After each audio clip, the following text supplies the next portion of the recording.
Press the Lord. प्रभूच्या नावाला धन्यवाद देऊया.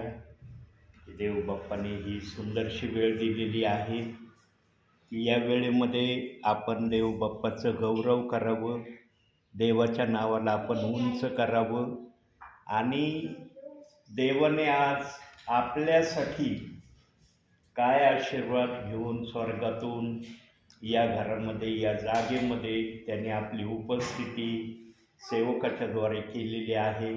त्याचा अनुभव आपण पुन्हा एकदा नव्याने घेणार आहोत. आपल्या जीवनामध्ये अनेक अनुभव आहेत प्रियांनो, निरनिराळ्या माध्यमातले अनुभव आहेत. इतके अनुभव आहेत की आम्ही जर सांगायला लागलो तर आम्हाला कधी कधी ते अनुभव आठवणार पण नाहीत की आमच्या जीवनामध्ये प्रभूने कोणकोणत्या प्रकारचे अनुभव आम्हाला दिले. परंतु जे पण अनुभव देवबाप्पा आम्हाला आठवू देतो त्यातून देवबाप्पाची इच्छा हीच आहे की तो आजही आपल्या प्रियजनांवर प्रीती करणारा आहे.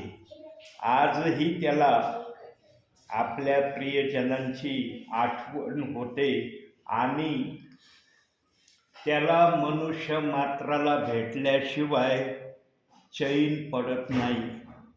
एकही दिवस असा परमेश्वराचा नाही प्रियांनो की त्याने पृथ्वीवरल्या एकाही विश्वासणाऱ्याची किंवा सेवकाची भेट घेतली नाही. प्रियांनो, अख्ख्या पृथ्वीवर ज्या ज्या ठिकाणी त्याच्या नावाने त्याचे प्रियजन त्याने आपल्या नावात घेतले आहेत त्या सर्वांची तो जरी एकाच दिवशी भेट त्याला घेणं शक्य होत नाही, परंतु तो पृथ्वीवरल्या जे आत्म्याने आणि खरेपणाने, एक वचन काढूया आपण, फिलिप्पियराचं पत्र 2 अध्याय 11वं वचन.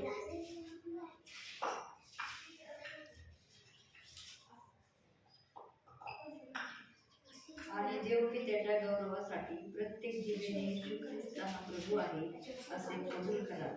ज्या ज्या जिभेने या प्रकारे येशू ख्रिस्ताला प्रभू आहे असं स्वीकारलंय, अशा प्रत्येक विश्वासणाऱ्याची, सेवकाची, सेविकाची, ब्रदरांची प्रभू परमेश्वर भेट घेतल्याशिवाय राहत नाही.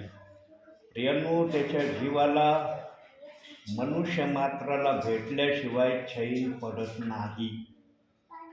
आम्हाला त्याची आठवण कधी येते, कोणत्या समयात येते ते आपल्याला माहीत आहे, परंतु परमेश्वराला प्रत्येक सेकंदाला आपल्या विश्वासणाऱ्याची आठवण येते आणि ज्यांना त्याला भेटणं आवश्यक वाटतं त्या ठिकाणी तो सेवकांच्याद्वारे आज पृथ्वीवर आपलं कार्य करत आहे. म्हणून त्या प्रभूची स्तुती आराधनेमध्ये जाण्या अगोदर आपण प्रार्थना करूया. प्रार्थनेच्याद्वारे आपण देव बाप्पाला आमंत्रित करूया की आजच्या या मीटिंगचा, या प्रार्थनेचा अध्यक्ष तू आहे. तू आम्हाला चालव, तू आम्हाला शिकव, तुझ्या मनात काय तू घेऊन आलेला आहे सेवकाच्याद्वारे तू आज आम्हाला कळवणार आहे. त्यासाठी आम्ही आगत स्वागताच्याद्वारे प्रथम तुझ्या नावाला उंच करतो. म्हणून सिस्टर प्रार्थना करतील सुरुवातीची. स्तुती स्तुती स्तुती सर्व जिवंत परमेश्वरा, आकाश आणि पृथ्वीचे निर्माते राजा तुमच्या नावाने. परमपवित्र परमेश्वरा, सकाळपासून आतापर्यंत सांभाळ, सर्व संकट, सर्व अडचणीपासून रक्षण करून बाप्पा ही दुपारची वेळ तुमच्या जिल्ह्याला तुझे मानते. तुमच्या नावाला आपला धन्यवाद. परमपवित्र परमेश्वरा, बाळासाहेबांना गाव सुखरूप करून बाप्पा आमच्या इथे आनंद सगळ्या घरात आनंद म्हणजे परमपवित्र परमेश्वरा, हे वचन जे सांगते बाप्पा ते ग्रहण करण्यासाठी प्रभू परमेश्वरा आमचे अंतिम आणि ते ग्रहण करत असताना प्रभू आमचं मन विचलित न होता एका घरात जे ऐकावं आणि प्रभू परमेश्वरा ते ग्रहण करण्यासाठी प्रभू ते आहे. परमपवित्र परमेश्वरा, तू म्हटलं की दोघी किंवा तिघ असेल तिथे मी उपस्थित आहे. हो प्रभू परमेश्वरा, आम्ही संख्येने जरी कमी असतो प्रभू परमेश्वरा तर तू आमच्यामध्ये उपस्थित आहे असं सांगतो. प्रभू परमेश्वर, आमच्याकडनं झाले चुकाला वाढत केले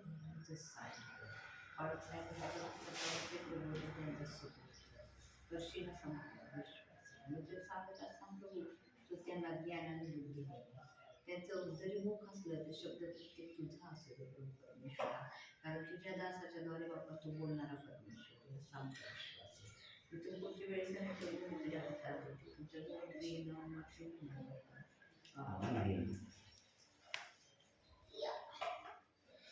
एक गीत गाऊया आपण. एक गीतानंतर मग आपण वचनाकडे लक्ष देऊया. सेनाओं का यहोवा हमारे संग संग है. हे गीत गाऊन आपण देव बाप्पाचं गौरव करूया. सेनाओं का यहोवा हमारे संग संग है, याकूब का परमेश्वर हमारा ऊंचा गढ़ है. सेनाओं का यहोवा हमारे संग संग है, याकूब का परमेश्वर हमारा ऊंचा गढ़ है. जिसने आकाश बनाया, जिसने पृथ्वी बनाई, ओ जिसने आकाश बनाया, जिसने पृथ्वी बनाई, वो सर्वशक्तिमान प्रभु है. वो यहोवा हमारे संग संग है. वो सर्वशक्तिमान प्रभु है. वो यहोवा हमारे संग संग है. सेनाओं का यहोवा हमारे संग संग है, याकूब का परमेश्वर हमारा ऊंचा गढ़ है. सेनाओं का यहोवा हमारे संग संग है, याकूब का परमेश्वर हमारा ऊंचा गढ़ है. समुद्र को जिसने दुभागा, जंगल में से मार्ग निकाला, ओ समुद्र को जिसने दुभागा, जंगल में से मार्ग निकाला, जिसके लिए सब कुछ है संभव, वो यहोवा हमारे संग संग है. जिसके लिए सब कुछ है संभव, वो यहोवा हमारे संग संग है.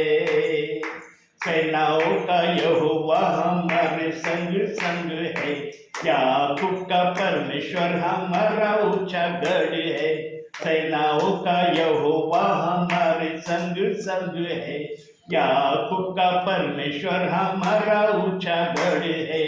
लाजर को जिसने जिलाया, जक्कई को जिसने बचाया, हो लाजर को जिसने बचाया, लाजरस को जिसने दिलाया, जक्कई को जिसने बचाया. सर्वशक्तिमान प्रभु है, यहोवा हमारे संग संग है. वो सर्वशक्तिमान प्रभु है, वो यहोवा हमारे संग संग है. सेनाओं का यहोवा हमारे संग संग है, याकूब का परमेश्वर हमारा ऊंचा गढ़ है. सेनाओं का यहोवा हमारे संग संग है, याकूब का परमेश्वर हमारा ऊंचा गढ़ है. होय, आमचा प्रभू खरोखर आमचा आश्रय आहे, आमचा गड आहे, आमचं सर्व काही आहे. तो आमच्या बरोबर आहे म्हणून आज आम्ही त्याच्या बरोबर आहोत. तो जर आमच्या बरोबर नसता प्रियांनो, तर माहीत नाही आजच्या समयाला आम्ही या जिवंताच्या भूमीमध्ये प्रभूसाठी जिवंत आम्ही दिसलो असतो किंवा नाही. परंतु त्याची कृपा आमच्यावर निरंतर आहे. निरंतर तो आमच्याबरोबर संगती करत आहे. तो आम्हाला एका सेकंदाचंही अंतर देण्याची त्याच्या मनामध्ये इच्छा नाही.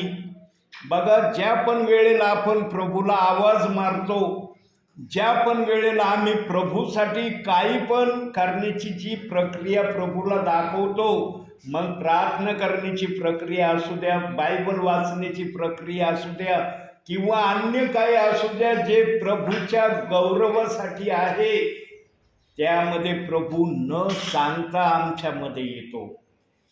त्याला आम्ही आमंत्रण दिलं नाही तरी तो आमच्या अगोदर येतो.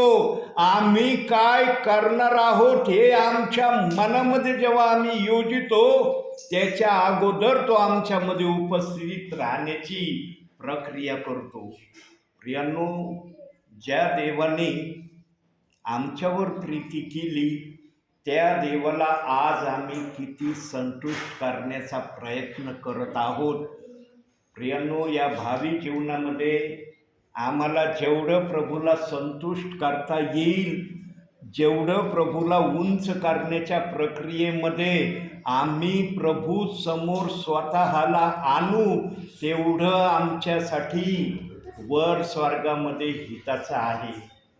प्रियांनो, एदेन बागेमध्ये सैतानाने पाप का आणलं? पाप आणण्याचं कारण काय होतं? 69 वर्ष हे उभयता एदेन बागेमध्ये वचनाप्रमाणे निष्पाप जीवन त्यांनी प्रभूच्या सानिध्यामध्ये घालवलं.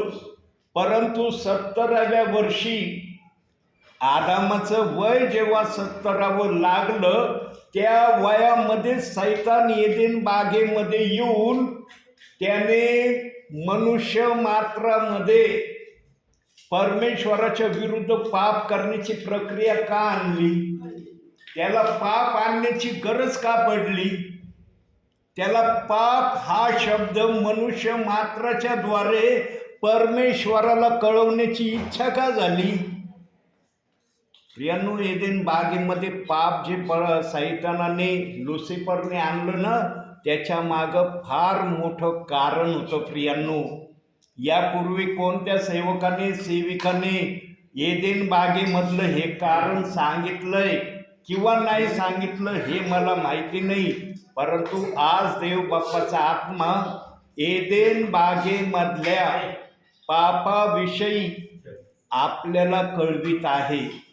प्रियांनो, एदेन बागेमध्ये आदामाच्या द्वारे आज्ञाभंगाचं पाप आणण्याचं कारण काय होतं माहिती का? सैतानाला, लुसिफरला हे दाखवायचं होतं, तू मला स्वर्गातून जरी खाली पृथ्वीवर पाठवलं आणि जे माझ्या मनामध्ये मी ठेवलं होतं, ज्याची मागणी मी तुला स्वर्गामध्ये केली होती, परंतु ती मागणी तू माझी अमान्य केली.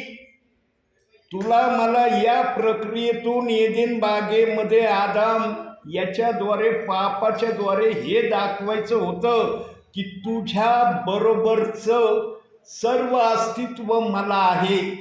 आणि प्रियांनो, लुसिफरने हा विचार केला नव्हता बरं का एका गोष्टीचा. लुसिफरने जर एका गोष्टीचा विचार एदेन बागेमध्ये आज्ञाभंगाचं पाप आणण्या अगोदर जर केला असता ना लुसिफरने विचार, तर त्याने एदेन बागेमध्ये आदामाच्या द्वारे आज्ञाभंगाचं पाप आणलं नसतं. लुसिफरने काय विचार केला नाही एदेन बागेमध्ये पाप आणण्या अगोदर?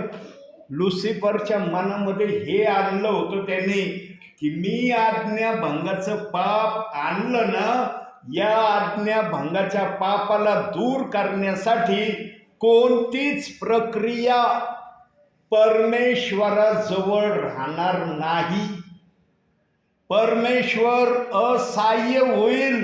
जे पाप आणण्याची मी प्रक्रिया आपल्या मनामध्ये ठरवलेली आहे, पण त्याला हे माहिती नव्हतं की परमेश्वर जर सार्वभौम आहे, सर्व शक्तिमान आहे, तर तो आपल्या प्रजेला किंवा आपल्या हाताने घडलेल्या मनुष्याला वाचवण्यासाठी कोणत्याही प्रक्रियेमध्ये जाऊ शकतो. लुसिफरने जेव्हा एदेन बागेत पाप आणलं, त्या वेळेला लुसिफरला सर्वात मोठा आनंद त्या दिवशी झालेला होता प्रियांनो. आणि लुसिफरने मनात असं योजलं होतं की आता या पापाचा डाग धुण्यासाठी परमेश्वराजवळ कोणताही पर्याय नाही. परमेश्वर या पापाच्या डागाला धुण्यासाठी कोणत्याच गोष्टीने या आज्ञाभंगाच्या पापाला दूर करू शकणार नाही. म्हणून बायबलमध्ये एक वचन दिलेलं आहे, पाहूया आपण याचा पुरावा. योहानकृत शुभवर्तमान 3 अध्याय 16वं वचन.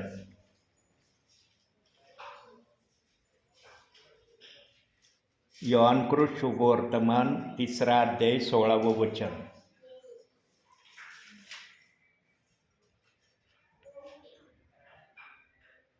देवाने जगावर एवढी प्रीती केली की त्याने आपला एकुलता एक पुत्र दिला, अशासाठी की जो कोणी त्याच्यावर विश्वास ठेवतो त्याचा नाश होऊ नये, तर त्याला सार्वकालिक जीवन प्राप्त होते. बघा, लुसिफरच्या मनामध्ये हा विचार नव्हता बरं का की परमेश्वर आपल्या एकुलत्या एक पुत्राला देखील राखून ठेवणार नाही, तो या पापाच्या डागाला धुण्यासाठी पाठवणार आहे. लुसिफरने इथंच एक मोठी चूक केली. त्याला हे दाखवायचं होतं परमेश्वराला की मी पाप जर प्रारंभापासून करतोय असं जर तू 1 योहान 3 अध्याय 8व्या वचनात माझ्याविषयी जर लिहून ठेवलंस ना, सैतान प्रारंभापासून पाप करत आहे आणि त्याचे पापाचे कृत्य नष्ट करण्यासाठी प्रभू येशू ख्रिस्त येणार आहे, हे जर त्याने ध्यानात आणलं असतं ना, तर प्रियांनो त्याने एदेन बागेमध्ये कदापिही आदामाच्या द्वारे आज्ञाभंगाचं पाप आणण्याची प्रक्रिया त्यांनी केली नसती. पण त्याने फक्त अर्धा विचार केला की मी पापाचा मूळ केंद्रबिंदू आहे. पण या पापाच्या केंद्रबिंदूला नष्ट करण्यासाठी परमेश्वराजवळ उपाय आहे याचा त्याने विचार केला नाही. म्हणून त्याने 69 वर्ष एदेन बागेमध्ये ह्या आदामाच्या हातून पाप करवून घेण्यासाठी योजना मनामध्ये तयार करत होता. प्रियांनो, एदेन बागेमध्ये आदामाला बनवलं, हवेला बनवणं, लगेच सैतान आला आणि लगेच आज्ञाभंगाचं पाप झालंय असं प्रक्रिया नाही.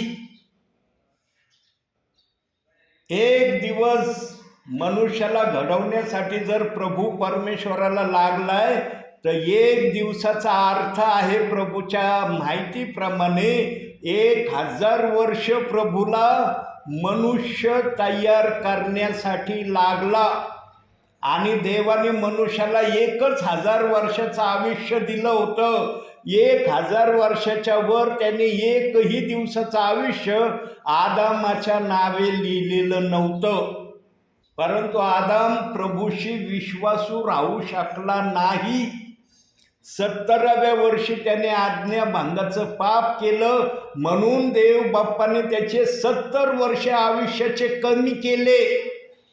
930 वर्ष त्याला जगवलं. 70व्या वर्षी त्याने पाप केलं, आज्ञाभंगाचं पाप आणून परमेश्वराला चीड आणण्यासारखी कृती केली. म्हणून प्रभू परमेश्वराने पण त्याचं 70 वर्ष आयुष्य या पृथ्वीवर कमी केलं. आणि जे ते 70 वर्षापासून आयुष्य कमी कमी कमी कमी मनुष्याचं होत गेलंय. आज मनुष्याचं आयुष्य 80 वर्ष शक्ती असल्यास 70 वर्ष शक्ती असल्यास 80 वर्ष एवढं वय आजच्या वचनाप्रमाणे बायबलमध्ये देवाने सांगितलं आहे. कुठं सांगितलं आहे हा शब्द बघूया आपण. स्तोत्रसंहिता 90 10वं वचन. स्तोत्रसंहिता 90 वचन 10.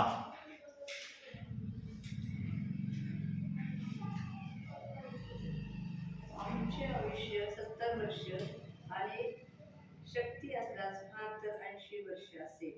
तरी त्याचा डाउनलोड केवळ कष्टमय व दुःखमय आहे, कारण ते लवकर सरते आणि आम्ही निघून जातो. पाहिलं प्रियांनो, आमचं आयुष्य आजच्या समयाला जे 930 वर्ष आदामाचं वय बायबल दाखवतं, परंतु आदामापेक्षा जास्त वय या भूतालावर मथुशालयाने प्रभूच्या नावामध्ये व्यतीत केलं. 969 वर्ष मथुशालयाचं वय बायबलचा आत्मा दाखवितो. म्हणजे या प्रक्रियेतून देवबाप्पाने आदामाला काय दाखवलं प्रियांनो? का आदामाचं वय कमी केलं आणि मथुशालयाचं वय वाढवलं? कारण प्रभू परमेश्वराने आदामाला त्याच्या हयातीमध्ये दाखवलं, तू माझी आज्ञा मोडली ना, म्हणून तुझे जे आयुष्याचे वय होतं ना, ते वय मी मथुशालयाला देईन. आणि आदामापेक्षा मथुशयल जास्त वर्ष या भूतलावर जागला. पण मथुशयल जरी 969 वर्ष प्रभूच्या सानिध्यामध्ये जागला, पण नंतर हे वय कमी कमी कमी होत होत आज 100च्या खाली वयापर्यंत आलेलं आहे. पहा प्रियांनो, मनुष्याची पाप करण्याची प्रक्रिया कोणत्या हद्दीपर्यंत आलेली आहे. जसं जसं पाप आलं तसं तसं प्रभू परमेश्वराला मनुष्याचं आयुष्य कमी करावं लागलं. हर ठिकाणी मनुष्याचं वय प्रभू परमेश्वराने कमी कमी करीत गेला. आज 70 ते 80 वर्ष, आणि हेच फायनल शेवटचं वय मनुष्य मात्रासाठी बायबलचा आत्मा सांगत आहे. पण काही जण तर इतक्या वयापर्यंत पण आज जगामध्ये जगत नाही प्रियांनो. या वयाच्या अगोदरच काही जण या जगातून निघून जात आहेत. का जात आहेत? ज्यांनी प्रभूची आज्ञा मोडली, पाप केलं, पापात राहिले, पापी जीवन जगण्याची इच्छा धरली, त्यांना प्रभूने जास्त वर्ष या भूतलावर जगू दिलं नाही. पण बायबलचा आत्मा आणखी एक सांगतो, पाहूया आपण. नीतिसूत्रे 3रा अध्याय 2रं वचन बघा तिथं काय लिहिलंय. नीतिसूत्रे 3रा अध्याय 2रं वचन. फार सुंदर शब्द तिथं दिलाय देवबाप्पाने. कारण त्याच्यापासून दीर्घ आयुष्य, वयोवृद्धी व कल्याण हे तुला प्राप्त होते. जे देवाच्या इच्छेप्रमाणे, देवाच्या आज्ञेप्रमाणे प्रभूमध्ये जगण्याची अपेक्षा करतात आणि नेहमी देव बाप्पाला उंच करणं, हे ज्यांनी आपल्या आयुष्याचं ध्येय बनवलं आहे त्यांचंच आयुष्य देवबाप वाढवितो, असं या वचनात सांगितलंय. तिथं म्हटलंय, कारण त्यापासून दीर्घ आयुष्य, वयोवृद्धी व कल्याण ही तुला प्राप्त होतील. आणि मग वरच्या वचनात सांगितलंय, माझ्या मुला, माझे धर्मशास्त्र विसरू नको, तुझ्या चित्तात माझ्या आज्ञा वागोत. बघा प्रियांनो, जो देवाच्या आज्ञेमध्ये राहण्याची प्रक्रिया नेहमी प्रभूला सादर करत राहतो ना, त्याच्या आयुष्याची वाढ झाल्याशिवाय राहत नाही, असं आम्हाला बायबलचा आत्मा सांगतंय. आणि आम्ही ऐकलंय पण, काही काही जणांचं या भूतलावर 120 वर्षापर्यंतचं वय होऊन गेलेलं आहे. बायबलचा आत्मा 70 ते 80 वर्ष सांगतो वय, परंतु आमच्या ऐकण्यात आलेलं आहे की काही काही प्रियजन 120 वर्ष जगले, त्यानंतर ते या जगाला त्यांनी निरोप दिला, असं पण आम्ही ऐकलेलं आहे. आणि काही जणांचं आम्ही 80पेक्षा अधिक वय आजच्या समयाला ते प्रभूच्या नावाने जगत आहे, याचा पण आम्ही अनुभव घेतलेला आहे. कुणी 90 वयामध्ये, कुणी 93 वयामध्ये, कुणी 99 वयामध्ये, कुणी 105, 110 वयामध्ये जगत असलेले आम्ही आजही ऐकतो प्रियांनो. यांचं एवढं आयुष्य का देवबाप्पांनी यांना दिलं? कारण त्यांनी आपल्या भावी जीवनामध्ये प्रभूमध्ये राहून प्रभूला संतोषविण्याचा ज्याने निर्धार निश्चय केला, त्यांच्या वयाची गिनती याप्रमाणे देवबाप्पाने आमच्या कानापर्यंत येऊ दिलेली आहे. प्रियानो, प्रभू चांगला आहे. तो नेहमी मनुष्य मात्रावर प्रीती करणं हे त्याचं ध्येय त्यांनी ठेवलेलं आहे. परंतु मनुष्य देवबाप्पाच्या प्रीतीच्या ध्येयाला पूर्णपणे ओळखू शकला नाही.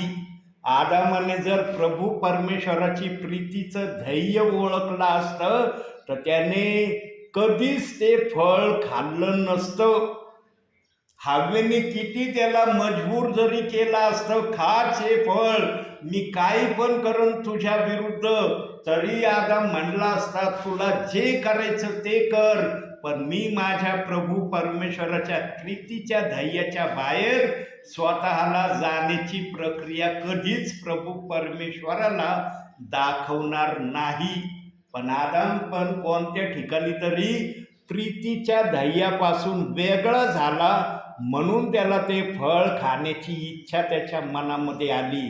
कारण काय करायचं अथवा काय नाही करायचं एवढाच एक अधिकार आदामाला एदेन बागेमध्ये प्रभू परमेश्वराने दिला होता. आणि प्रभू म्हणला होता, या अधिकारावर मी आपली सक्ती चालवणार नाही. तुझ्या डोक्यातली बुद्धी तुला जे करायला सांगन त्या निर्णयाला मी कधीच जबरदस्तीने तुझ्या समोर उपस्थित राहणार नाही. एदेन बागेत जेव्हा आदाम या फळाविषयी हव्वेकडून ऐकत होता त्यावेळेस परमेश्वर का नाही आला बरं? तो सार्वभौम होता, मग त्याला माहीत नव्हतं का की एदेन बागेमध्ये काहीतरी गडबडीचं वातावरण लुसिफरने तयार केलंय? हे प्रभू परमेश्वराला समजलं नाही का? प्रभू परमेश्वराला सर्व माहीत होतं प्रियांनो.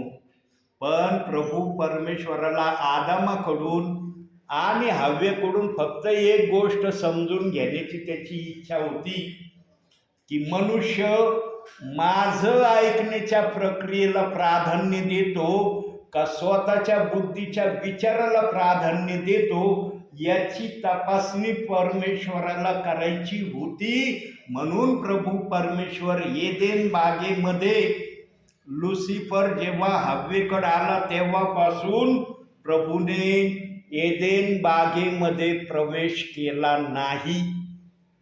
प्रभू परमेश्वराचा प्रवेश केव्हा झाला एदेन बागेमध्ये? जेव्हा आदामाने फळ खाल्लं आणि फळ खाल्ल्याबरोबर त्याला बरं वाईटचं ज्ञान त्याच्या बुद्धीला समजलं आणि लाज हा शब्द त्याच्या मनामध्ये जेव्हा आला तेव्हा तो ज्या बागेमध्ये बसला होता तिथून उठला आणि अंजिराच्या झाडाच्या पाठीमागं तो जाऊन लपला. आणि जेव्हा प्रभू परमेश्वराने अंतरी पाहिलं की आदाम आणि हवा झाडाच्या मागं लपलेले आहेत, तेव्हा प्रभू परमेश्वर बागेत आला.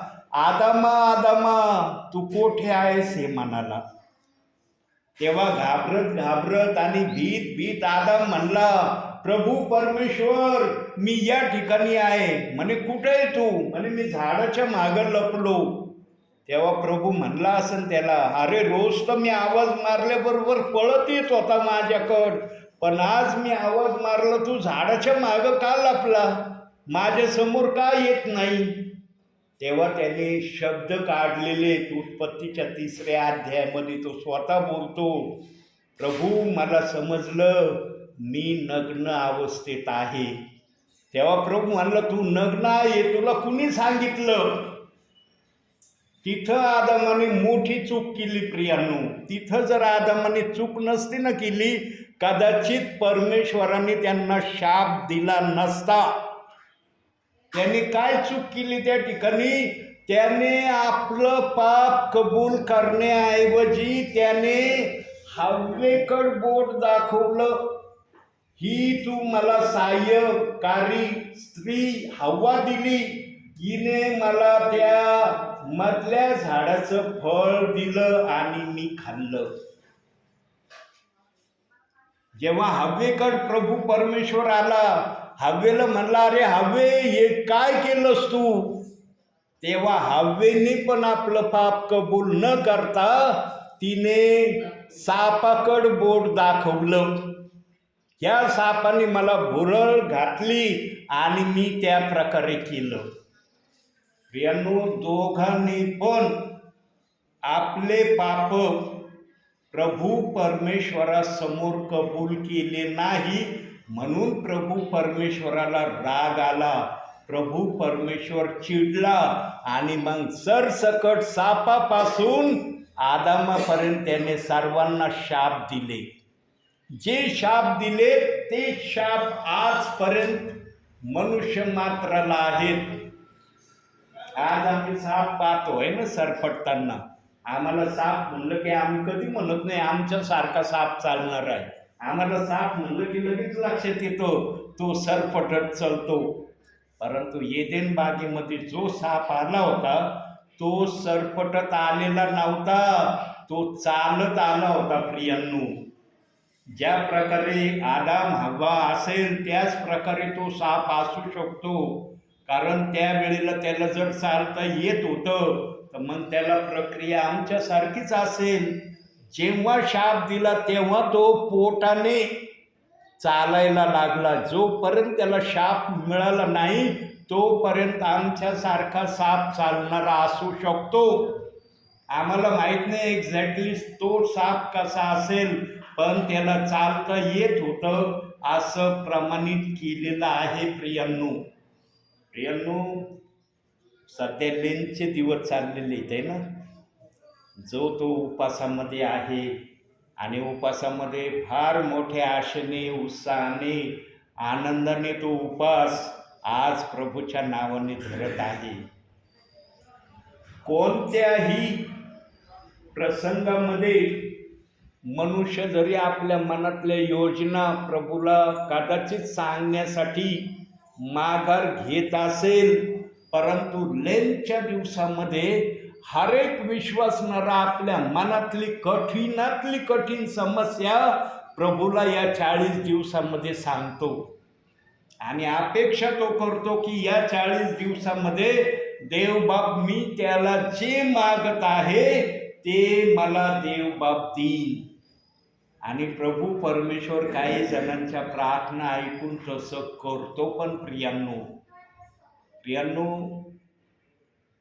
कॉपीराईट करणं हे जगामध्ये मान्य नाही.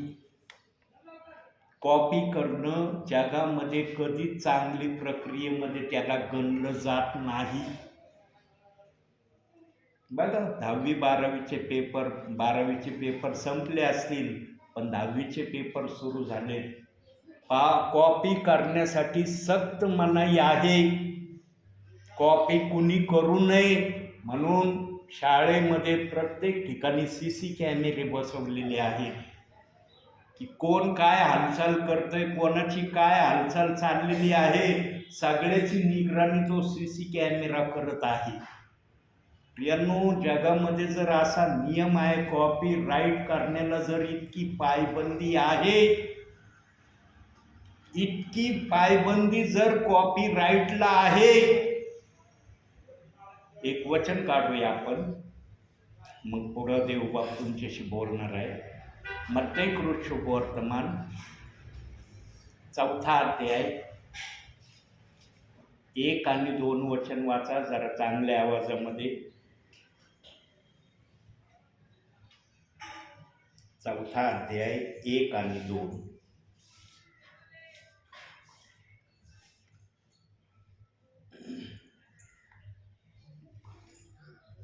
तेव्हा सैतानाकडून येशूची परीक्षा व्हावी म्हणून आत्म्याने त्याला अरण्यात नेले. मग त्याने 40 दिवस व 40 रात्र उपवास केला. त्यानंतर त्याला भूक लागली. तेव्हा परीक्षक त्याच्याजवळ येऊन म्हणाला, तू देवाचा पुत्र आहेस तर ह्या लोंढ्याच्या भाकरी व्हाव्यात अशी आज्ञा कर. परंतु त्याने उत्तर दिले, उत्तर दिले, मनुष्य केवळ भाकरीने नव्हे तर परमेश्वराच्या मुखातून निघणाऱ्या प्रत्येक वचनाने जगेल असा शास्त्रलेख आहे. मग सैतानाने त्याला पवित्र नगरीत नेऊन मंदिराच्या शिरोभागी उभे केले आणि त्याला म्हटले, तू देवाचा पुत्र आहेस तर खाली उडी टाक, कारण असा शास्त्रलेख आहे की तो आपल्या देवदूतांना तुझ्याविषयी आज्ञा करील आणि तुझा पाय धोंड्यावर आपटू नये म्हणून तो तुला आपल्या हातावर झेलून धरेल. येशूने त्याला म्हटले, आणखी असा शास्त्रलेख आहे की परमेश्वर जर तुझा देव याची परीक्षा पाहू नको. बस 1 आणि 2 वचनामध्ये काय वाचलं आमच्या ताईंनी? आत्म्याने त्याला अरण्यात नेले आणि परीक्षकाने 40 दिवस 40 रात्र त्याला उपाशी ठेवलं. तिथं उपाशी शब्द आलेला आहे प्रियांनो. बायबलच्या आत्म्याने तिथं उपाशी शब्द दाखवलेला आहे. उपाशी. येशू ख्रिस्त 40 दिवस 40 रात्र सैतानाच्या या शेवटच्या परीक्षेमध्ये पास झालेला आहे प्रियांनो. या परीक्षेनंतरच येशू ख्रिस्ताला वधस्तंभावर टाकण्याची प्रक्रिया सुरू झालेली आहे. पण प्रियांनो, मत्तेच्या 4थ्या अध्यायामध्ये ही घटना सांगितलेली आहे. पण येशू ख्रिस्ताला वधस्तंभावर टांगण्याची प्रक्रिया मत्तेच्या 27व्या अध्यायामध्ये दाखवलंय. बघा 4था अध्याय कुठं आणि मत्तेचा 27वा अध्याय कुठं. 26 आणि 27 या 2 अध्यायामध्ये येशू ख्रिस्ताला वधस्तंभावर टांगण्याची प्रक्रिया दाखवण्यात आली. 27व्या अध्यायामध्ये त्याला कबरेत ठेवण्यापर्यंतचे शब्द सांगण्यात आलेले आहेत आणि 28व्या अध्यायामध्ये प्रभू परमेश्वर मरणातून उठलेला आहे असं आम्हाला बायबल सांगतं. पण यहुदी लोकांनी याही प्रक्रियेला दाबण्याचा त्यांनी प्रयत्न केला आणि खोटी अफवा त्यांनी काय आणली.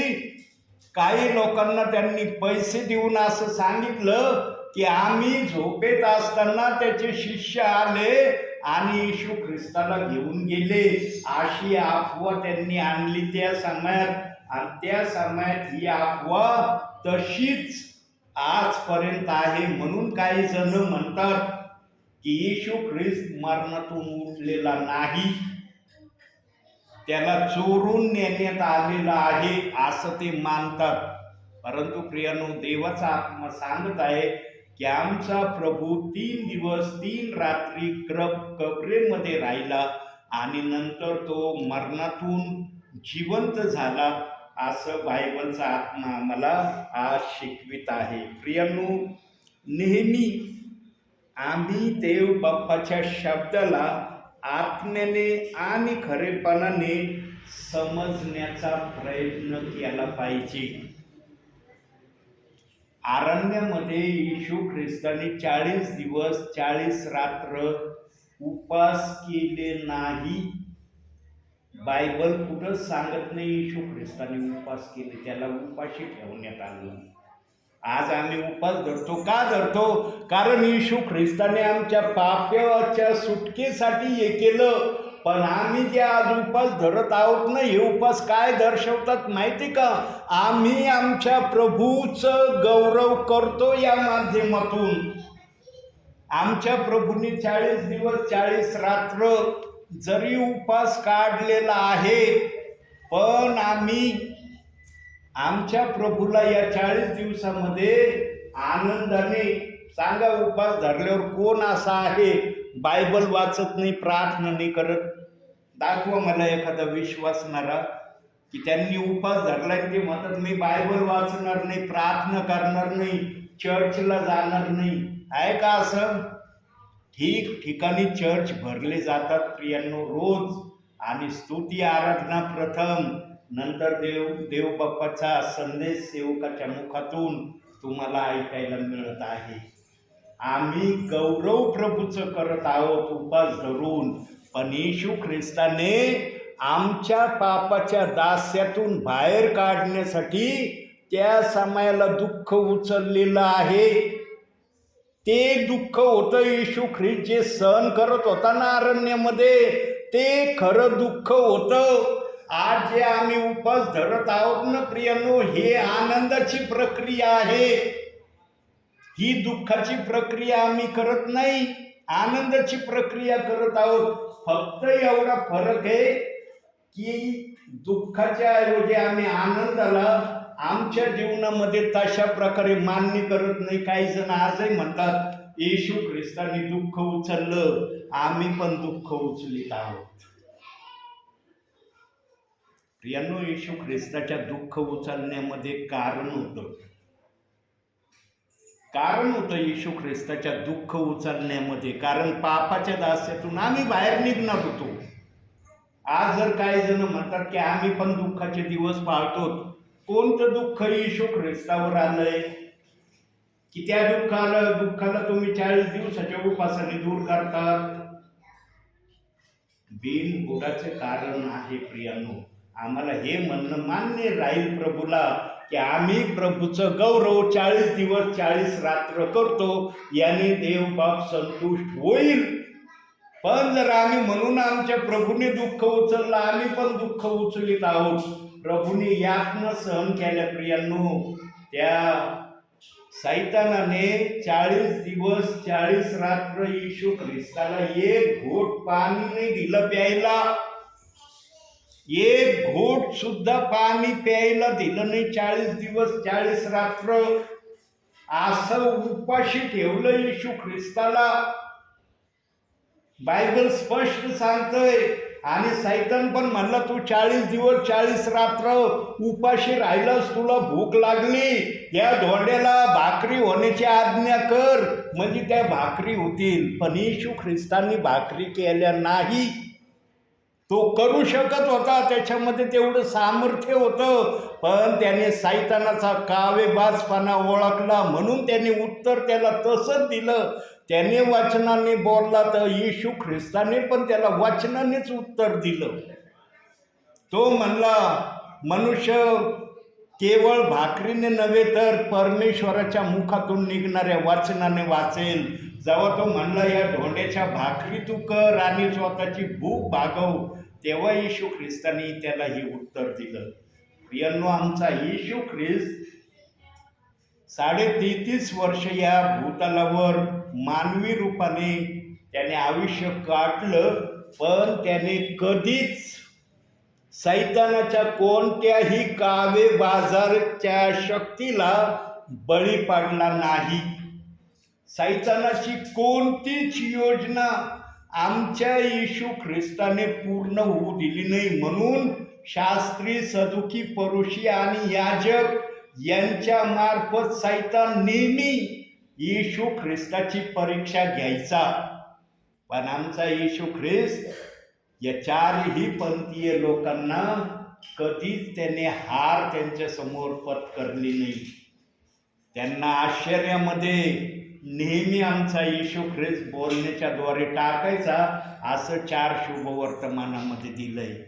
प्रियांनो, जो देवा समान आहे, देवाचा पुत्र आहे, त्याला सर्व काही गोष्टी समजत होत्या, त्याला सर्व काही अवगत होतं. म्हणून प्रियांनो, आम्ही देवाचं गौरव आत्मेने आणि खरेपणाने करण्यासाठी आमच्याजवळ फक्त 3 गोष्टीचा पर्याय आहे. कोणत्या 3 गोष्टीचा पर्याय आहे? पहिला पर्याय, परमेश्वराचं भय धरणं. सगळ्यात महत्वाचा पर्याय परमेश्वराचा भय धरणं. नीतिसूत्रे 1:7 मध्ये पण सांगितलंय, परमेश्वराचे भय धरणे हे ज्ञानाचा प्रारंभ आहे. प्रियांनो, भय असलं तर आम्हाला काय करता येईल. आमच्या जीवनात भयच नसलं ना प्रियांनो, आम्ही कोणाचं ऐकण्याच्या प्रक्रियेमध्ये कधीच राहणार नाही. आम्ही आमच्या मनाच्या इच्छेने सर्व काही करण्याची प्रक्रिया करू. आणि लुसिफरमध्ये हा गुण परमेश्वराला दिसला की त्याला परमेश्वराचं भय नव्हतं, पण परमेश्वराचं भय त्याच्यामध्ये येईल याची वाट परमेश्वराने स्वर्गामध्ये हजारो वर्ष वाट पाहिली, पण लुसिफरमध्ये परमेश्वराचं भय धरण्याची प्रक्रिया प्रभूला दिसली नाही, म्हणून प्रभूने त्याला नाकारलं. आणि आमच्या बाबतीत जर आम्ही म्हणायला गेलो तर आम्हाला परमेश्वराचं भय आहे. आणि आमचं भय कशाने व्यक्त होतं? आम्ही परमेश्वराचं भय धरतो कशाने व्यक्त होतं? आम्ही ठेवला ना विश्वास येशू ख्रिस्तावर. कशासाठी ठेवलाय विश्वास? हा विश्वास या गोष्टीचं प्रतीक आहे की आम्ही प्रभूचं भय धरणारे आहोत. आम्हाला कोणाच्या तरी भयामध्ये चालायचं आहे, आम्हाला आमच्या मनमानीने चालायचं नाही, याचं ते दर्शक आहे. दुसरी गोष्ट, आम्ही बायबल वाचणारे असलं पाहिजे. आमच्यामध्ये बायबल वाचन असलंच पाहिजे. एक पॅरेग्राफ वाचा. जर एक पॅरेग्राफ वाचणं तुम्हाला नाही शक्य झालं, एक वचन तर वाचू शकता कमीत कमी. एक वचनाला तर फार वेळ लागू शकत नाही. 1 मिनिटाचा देखील वेळ एक वचन वाचायला लागत नाही प्रियांनो.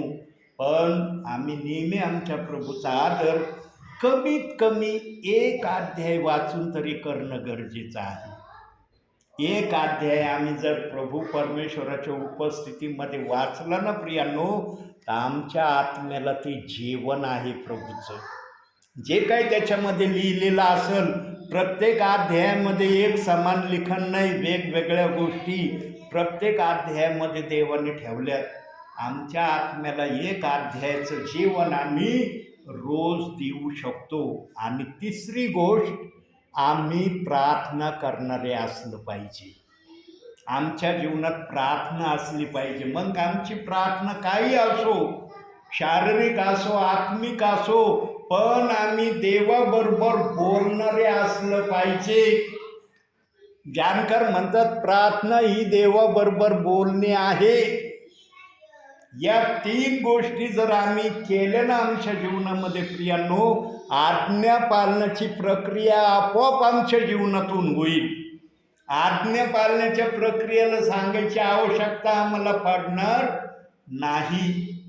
लेनच्या दिवसामध्ये जर आम्ही सर्वांनी ठराव जर केला की या 3 गोष्टी माझ्या जीवनामध्ये मी केवळ उपासाच्या काळामध्येच नव्हे, उपास संपल्यानंतरही माझ्या जीवनामध्ये याच 3 प्रक्रियेने मी प्रभू बरोबर चालण्याचा सतत प्रयत्न करील, त्याला प्रियांनो स्वर्गात मध्ये जाण्यासाठी कोणतीही अडचण प्रभू येऊ देणार नाही. तो सहजरित्या प्रभू कोणत्याही घटकेला येऊ द्या, पहिल्या प्रहरी येऊ द्या, दुसऱ्या प्रहरी येऊ द्या, तिसऱ्या प्रहरी येऊ द्या, तो प्रभू बरोबर स्वर्गामध्ये जाणारा होईलच प्रियांनो. आणि आज बघा, कोणता विश्वासणारा म्हणतो का मला स्वर्गात जायचं नाही?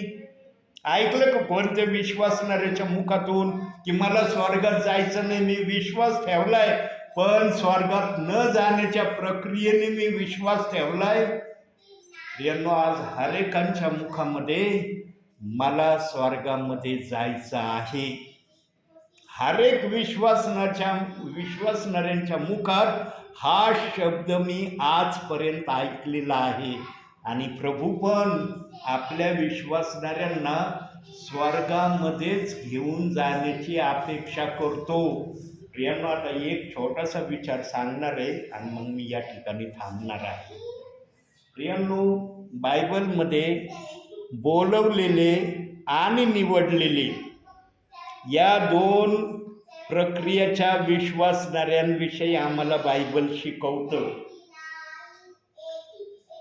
नरकामध्ये बोलवलेला जाणार नाही, नरकामध्ये निवडलेला पण जाणार नाही. एकही विश्वासणारा नरकामध्ये जाणार नाही. आणि त्याचं पहिलंच वचन देव बाप्पाच्या आत्म्याने जेव्हा आपण विचाराच्या माध्यमातून बोलत होतो, तेव्हा फिलपिकराचा पत्र 2 अध्याय 11व्या वचनामध्ये देव बाप्पाने सांगितलं की ज्या ज्या जिभेने येशू ख्रिस्त हा प्रभू आहे असं कबूल केलंय, ते प्रत्येक जण वाचले जाणार आहेत.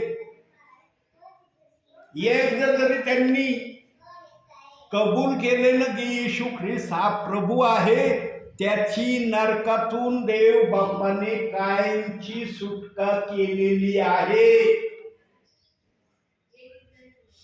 पण आज आम्ही संदेश ऐकताना ऐकतो, जरासं काही चुकीचं विश्वासणारा करायला लागलं की लगेच संदेश देणारे म्हणतो ते नरकात चालले बरं का, नरकात चालले. प्रियांनो, नरकात फक्त एक जण जाणार आहे. एक जणासाठी फक्त प्रभू परमेश्वराने नरक बनवलेला आहे. नरक आमच्या विश्वासणाऱ्यांसाठी प्रभूने बनवलेला नाही. आमचा नरकापासून नेहमी बचाव व्हावा म्हणून फिलिप्पियराचं पत्र 2 अध्याय 11 वचन हे आमच्या बचावाचं साक्षीदार आहे. प्रियांनो, आत्म्याची भाषा फक्त आत्माच बोलू शकतो. मनुष्याची बुद्धी कधीच आत्म्याची भाषा प्रगट करू शकत नाही. ज्या जिभेने येशू प्रभू आहे असं कबूल केले ना, त्या शरीराला, त्या आत्म्याला देव बाप्पाने नरकाच्या प्रक्रियेपासून कायमचं सोडवलेलं आहे. टेम्पररीने सोडवलं. देव बाप टेम्पररी कधीच कोणाला आपल्या राज्यामध्ये घेत नाही, परमनंटली घेतलेला आहे. म्हणून होशेच्या पुस्तकात सांगितले, ज्ञानाअभावी माझ्या लोकांचा नाश झाला आहे. आम्हाला ज्ञान फक्त पवित्र आत्मा देऊ शकतो. आमच्या बुद्धीने आम्ही ज्ञान संपादन करू शकत नाही. आमची बुद्धी ज्ञानाला, आत्म्याच्या भाषेला संपादन करण्यास योग्य नाही. म्हणून देव बाप्पाने एक वचन अजून बघूया या विचाराला साक्षीदार. 2 पेत्र 1 अध्याय, 2 पेत्र 1 अध्याय 21 वचन. बघा तिथं काय म्हणतोय प्रभू. कारण संदेश मनुष्याच्या इच्छेने कधी आलेला नाही, तर पवित्र आत्म्याने प्रेरित झालेल्या मनुष्यांनी देवापासून आलेला संदेश सांगितला. कोणापासून आलेला संदेश सांगितलाय? देवापासून आलेला संदेश सांगितलाय. तिथं लिहिलं नाही बुद्धीतून आलेला संदेश सांगितलाय. म्हणून देव बाप्पाला माहित होतं की मनुष्याची बुद्धी नेहमी माझ्या वागण्याच्या विरोधात चालणारी आहे. हे आदामाने एदेन बागेत सिद्ध करून दाखवलं होतं. म्हणून देव बाप्पाने हे बायबल आमच्या हातात दिलंय ना, याचं सगळं काय रिमोट पवित्र आत्म्याच्या हातात आहे.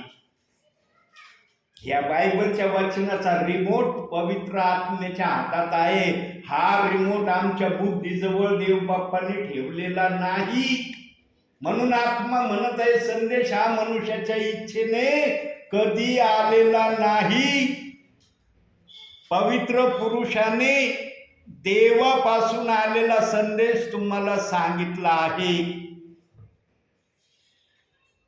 प्रियांनो, आम्ही फिलिप्पी 2:11 हे वचन मुखाने कबूल केलंय ना, म्हणून देवाचा आत्मा म्हणतो की तुझ्या मुखातून माझ्या आत्म्याचा संदेश येईल. आज ब्रदर पण संदेश सांगतात का नाही? सांगतात का नाही? आम्ही म्हणतो ना, हे ब्रदर आले होते, जरी सेवक नाही पण ब्रदर आले होते, खूप सुंदर संदेश दिला त्यांनी. कुठून येतो संदेश त्यांच्या मुखात? कारण ज्यांनी प्रभूला आपल्या जीवनात स्वीकारलंय ना, मग तो सेवक असू द्या, ब्रदर असू द्या, सिस्टर असू द्या, सेविका असू द्या, सेवक असू द्या, सर्वांच्या मुखामधून पवित्र आत्माच बोलतो. पवित्र आत्मा भेदभाव नाही करत, याच्याशी बोलायचं आणि त्याच्याशी बोलायचं नाही. ही भेदभावाची प्रक्रिया आमच्यामध्ये आहे. अरे, माझ्यापेक्षा टॅलेंटेड संदेश देतात का? त्यांच्यापेक्षा मी कितीतरी टॅलेंटेड संदेश देईन. ही आमची कॉम्पिटिशन, स्पर्धा चालली. पवित्र आत्मा स्पर्धा नाही करीत कधी. ज्याने जसं जमा केलंय ना, पवित्र शास्त्रातलं वाचनात दिलंय ना, ज्याने जमा केलंय ज्याच्या जवळ आहे त्याला दिलं जाईल, ज्याने जमा केलं त्याला दिलं जाणार आहे, ज्याने काही जमाच नाही केलं त्याला काय भेटणार आहे. म्हणून प्रियांनो, देव बाप्पाने विश्वासणाऱ्याला पण जमा करण्याचा अधिकार दिलाय, सेवकाला पण जमा करण्याचा अधिकार दिलाय. पण आज किती जण जमा करीत आहेत? या बायबलच्या वचनाला वाचून आत्मिक धन किती जण जमा करतात आज? जे बायबल वाचून आत्मिक धन जमा करत आहेत ना प्रियांनो, त्यांना खात्रीने देव बाप्पाकडून बक्षीस मिळणार आहे. तुमची निराशा होणार नाही. तुम्ही एक वचन वाचलेलं असलं ना, त्या एक वचनाचं बक्षीस तुम्हाला दिलं जाणार आहे प्रियांनो. सर्वांच्या दरबारांमध्ये अन्याय होईल, प्रभूच्या दरबारामध्ये कधीच अन्याय होणार नाही प्रियांनो. तुम्ही जे काय प्रभूसाठी केलंय ना, आत्म्याने आणि खरेपणाने आणि विश्वासाने, त्याचं प्रतिफळ तुम्हाला मिळाल्याशिवाय राहणार नाही. म्हणून दुसरे तिमोथेय 4 अध्याय 8व्या वचनामध्ये पाऊल म्हणतो, मी प्रभूची धाव संपवली आहे. आता माझ्यासाठी नीतिमत्वाचा मुकुट हे देणं माझ्यासाठी राहिलंय. आणि हा मुकुट ज्यांनी माझ्यासारखं प्रभूमध्ये जीवन व्यतीत केलंय किंवा करत आहे, त्यांना पण हा मुकुट देण्यात येणार आहे. आम्ही मुकुटाच्या हकदार आहेत प्रियांनो. आमचा मुकुट कुणी काढून घेणार नाही, पण आम्ही त्या मुकुटाला प्राप्त करण्यासाठी या बायबलच्या वाचनाकडे लक्ष देणं गरजेचं आहे. म्हणून मोशेने यहोशुवाला सांगितलं होतं, यहोशुवाचा 1 अध्याय 8-9 वचनामध्ये, नियमशास्त्राचा ग्रंथ रात्रंदिवस तुझ्या मुखामध्ये राहू दे, याचं मनन कर. आणि हे जर तू करत राहिला तर तुझं आयुष्य सुखमय होईल, तुझं कल्याण होईल. प्रियांनो, हेच आम्हाला पण लागू आहे. म्हणून आम्ही देवाच्या भयामध्ये राहणं, देवाच्या इच्छेप्रमाणे करणं, या गोष्टीला जर धरून ख्रिस्तामध्ये चाललो प्रियांनो, कोणत्याही वेळेला आमच्या प्रभूचं येणं होऊ द्या, आमचं जाणं होणार आहे. काही जणांनी असं आणलंय, काही ठिकाणी आणलंय बरं का, सर्व ठिकाणी नाही. काही जण म्हणतात फक्त निवडलेले घेतले जाणार आहेत. मग बोलवलेले सोडून देणार का प्रभू? बोलवलेले सोडून देणार का? निवडलेलेच घेणार आहे, बोलवलेले असेच ठेवून देणार आहे का? अहो, जे निवडलेल्यांनी केलंय तेच बोलवलेल्यांनी सुद्धा केलंय. फक्त फरक एवढा आहे, बोलवलेल्यांनी देवाच्या आज्ञा तशा मानल्या नाही जशा निवडलेल्यांनी मानल्या. एवढाच एक फरक आहे प्रियांनो, दुसरा काय फरक नाही. पण आज बोलवलेल्याला डायरेक्ट नरकाचा रस्ता, नरकात जाणार आहे. बोलवलेले कधी जाणार नाही. टाळी देऊन सांगतो, बोलवलेले नरकात जाणार नाही प्रियांनो. जे इथं तुम्ही ऐकत आहात ना, तेच वरती प्रभूच्या मुखातून तुम्ही ऐकणार आहे. माझा दास ज्या आत्म्याने सांगत होता ना, बोलवलेले नरकात जाणार नाहीच जाणार. पण ज्याने येशू प्रभू आहे हे ज्यांनी कबूल केलं नाही त्यांचं मला माहिती नाही. ज्यांनी येशू प्रभू आहे हे कबूल केले ना, तो नरकात जाणार नाही. हे ठाम शब्द आहे प्रभूचा. प्रभूने उगाच ते वचन ठेवलं का बायबलमध्ये? आणि हे कबूल करण्यासाठी ना, देवाचा आत्मा असल्याशिवाय कुणी कबूल नाही करत. लक्षात ठेवा, देवाचा आत्मा असेल तरच आम्हाला येशू प्रभू आहे हे कबूल करण्याचं धाडस येईल. आमच्यामध्ये देवाचा आत्मा नसला ना, आम्हाला कदापि ही प्रक्रिया करण्याची संधी मिळणार नाही प्रियांनो. म्हणून आम्ही फार धन्य प्रियजन आहे. आता शेवटी एक वचन वाचा आणि डोळे बंद करा. ब्रदर, तुम्ही वाचा आता शेवटचं एक वचन, योहानकृत शुभवर्तमान 20वा अध्याय 29वं वचन. हे वचन वाचलं, डोळे बंद करायचे. शेवटचं वचन, याच्यावर मी बोलणार नाही. 20वा अध्याय 29वे वचन. येशूने त्याला म्हटले, तू मला पाहिले आहे म्हणून विश्वास ठेवला आहे. पाहिल्या वाचून विश्वास ठेवणारे ते धन्य. वाचलेल्या वचनातून देव बाप तुम्हाला आणि मला भरपूर आणि भरपूर आशीर्वाद देऊ. 4-5 सेकंद आपण शांत राहूया प्रियांनो, मग आपण प्रार्थनेत जाणार आहोत.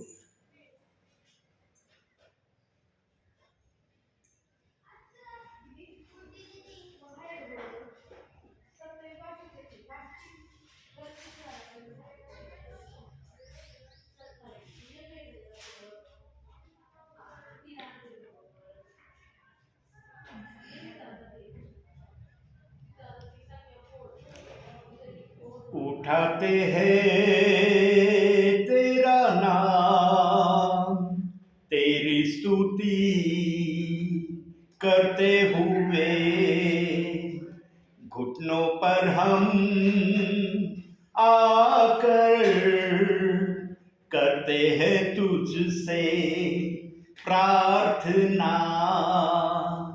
उठाते हैं तेरा नाम, तेरी स्तुति करते हुए, घुटनों पर हम आकर करते हैं तुझसे प्रार्थना. मिलकर हम गाए प्रभु की स्तुति हो, मिलकर हम गाए हालेलुया, हालेलुया, हालेलुया,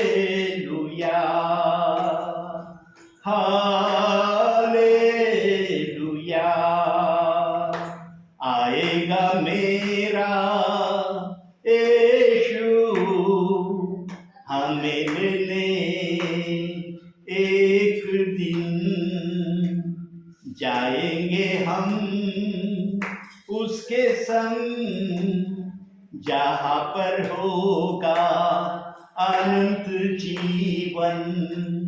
आएगा मेरा यीशु हमें लेने एक दिन, जाएंगे हम उसके संग जहाँ पर होगा अनंत जीवन. मिलकर हम गाए प्रभु की स्तुति हो, मिलकर हम गाए हालेलुया, हालेलुया,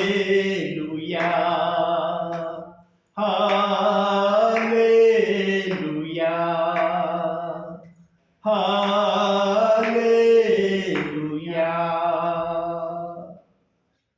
आपल्यासाठी या समयाला आपल्यामध्ये बंधू आहेत, शेवटची प्रार्थना करतील.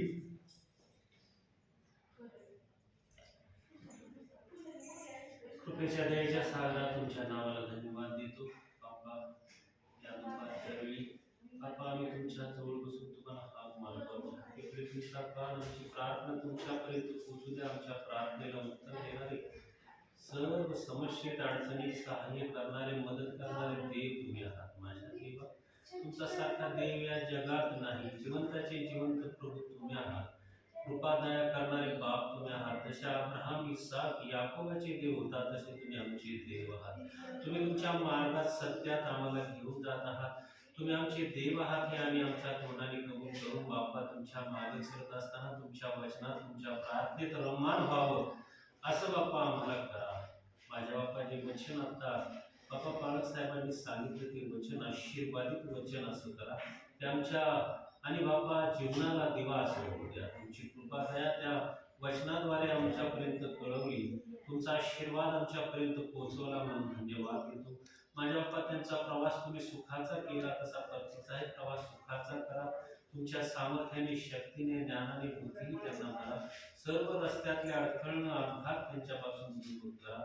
बांधवे अटॅक, सर्व संघटनेचे अटॅक त्यांच्यापासून दूर करा. तुमच्या आशीर्वादाने, सामर्थ्याने, शक्तीने, ज्ञानाने, बुद्धीने आणि पवित्रतेने भरा. माझ्या बाप्पा, आम्हालाही तुमच्या पवित्र आत्म्याचा वर्षाव आमच्यावर होऊ द्या. तुमच्या पवित्रतेचे आम्हाला आणि माझ्या बाप्पा मार्गदर्शन मिळू द्या. माझ्या घरातील सर्व व्यक्ती मी तुमच्या हातात देतो. त्यांचा सांभाळ करणारे बाप तुम्ही आहात. माझ्या बाप्पा, आम्ही शेवटच्या काळात जगत असताना सहाय्य, मदत, कृपा, दया पुरवा. तुमचं सामर्थ्य पुरवा, तुमची शक्ती पुरवा. आणि माझ्या बाप्पा, तुम्ही आमच्या संगती राहा. शेवटचे दिवस जरी जवळ असले तरी प्रभू, तुम्ही येण्याचे ज्यावेळेस पडगम असतील त्यावेळेस आम्ही त्या शहाणे कुमारिकेसारखं आणि माझ्या बाप्पा जागृत राहून तुमच्या संगती स्वर्गात जावं असं करा. आणि तुमची दया कृपा करा. इथून पुढचा वेळ समय मी तुमच्या हातात देतो. इलाशी प्रार्थना प्रभू येशू तुमच्या नावात मी मागतो. आमेन. हे आमच्या स्वर्गातील बापा, तुझे नाम पवित्र मानले जाऊ. तुझे राज्य येऊ. जसे स्वर्गात तसे पृथ्वीवर. तुझ्या इच्छेप्रमाणे आमची रोजची भाकर आज आम्हाला दे. आणि जशा आमच्या होण्याच्या तसेच आमचे मास आणि आम्हाला स्पर्शित नको, तर आम्हाला स्वयंपाकापासून सोड. कारण की राज्य, सामर्थ्य आणि गौरव ही सर्व काळ तुझी. आमेन. प्रभु यीशु रक्त की जय. प्रभु येशू रक्ताचा जय जयकार. आमेन. धन्य येशु नाम, धन्य येशु नाम, धन्य येशु नाम सर्वकाळ. धन्य येशु नाम, धन्य येशु नाम, धन्य येशु नाम सर्वकाळ.